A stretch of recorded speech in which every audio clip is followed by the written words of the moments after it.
ये वीडियो आपने खुद नहीं खोली, ये खुलवाई गई है। अल्लाह जब अपने किसी बंदे से बात करना चाहता है तो वो किसी न किसी जरिए से करता है। ये अल्फाज, ये आवाज बस एक जरिया है, असल पैगाम रब की तरफ से है। तो दिल से सुनो, क्योंकि शायद यही वो लम्हा हो जो आपकी दुआ का जवाब हो। अल्लाह खामोशी से तुम्हारी मदद कर रहा है। ये 4 निशानियां नजरअंदाज मत करना। जब लगे कि अल्लाह खामोश है तो शायद वो तुम्हें बदल रहा होता है। कभी कभी ना सब कुछ थम सा जाता है, ना कोई रास्ता बचता है, ना कोई आवाज आती है।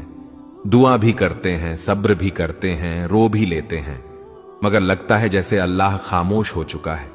और उसी खामोशी में हम खुद से एक सवाल करते हैं, क्या अल्लाह वाकई मेरी मदद कर रहा है?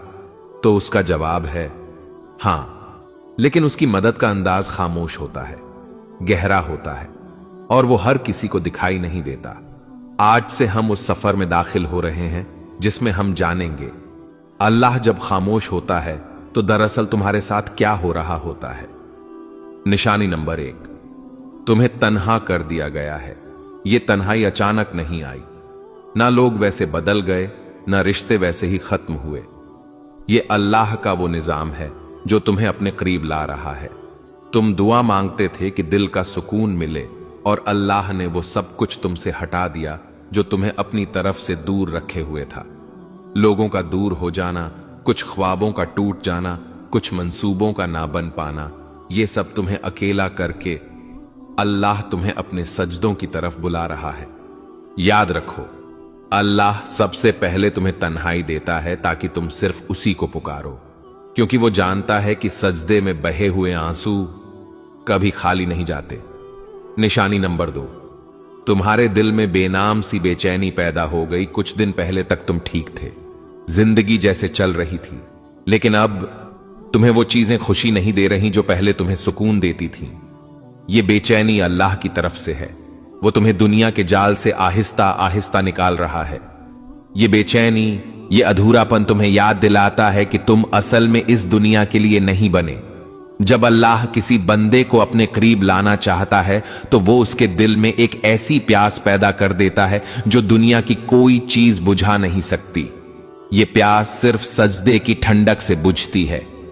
ये बेचैनी सिर्फ अल्लाह के जिक्र से सुकून में बदलती है।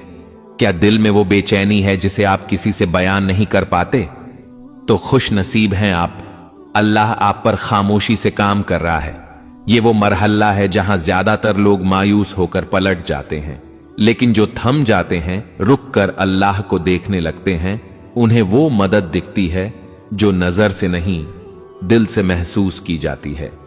याद रखो, अगर अल्लाह खामोश है तो वो गाफिल नहीं, बल्कि वो तुम्हारी तकदीर खामोशी से लिख रहा है।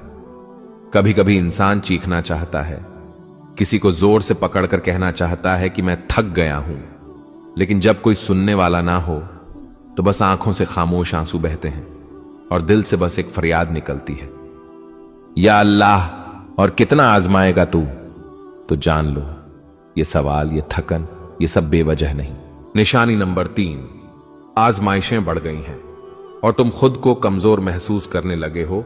जब तुम्हारे आसपास की दुनिया मुसलसल टूटने लगे, जब हर कदम पर रुकावटें आए, जब कोई दुआ पूरी होने के बजाय जिंदगी मजीद उलझने लगे, तो ये इस बात की अलामत है कि अल्लाह तुम्हारी रूहानी ताकत को बढ़ा रहा है।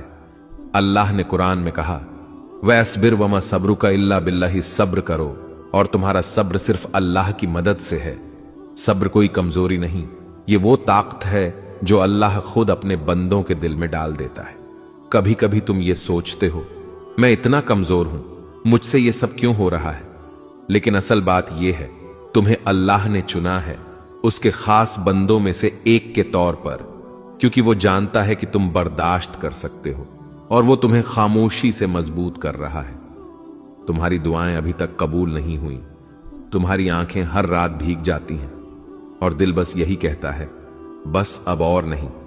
तो रुक जाओ, ये वो वक्त है जहां अल्लाह तुम्हें तोड़कर जोड़ रहा होता है। जैसे लोहा आग में तपता है तभी वो मजबूत तलवार बनता है, उसी तरह तुम्हारा दिल तपिश से गुजर रहा है ताकि वो ईमान के हथियार से मजबूत हो जाए। खामोश मदद, जो तुमने महसूस नहीं की, क्या तुम्हें याद है जब सब छोड़ गए थे फिर भी एक उम्मीद बाकी रही थी?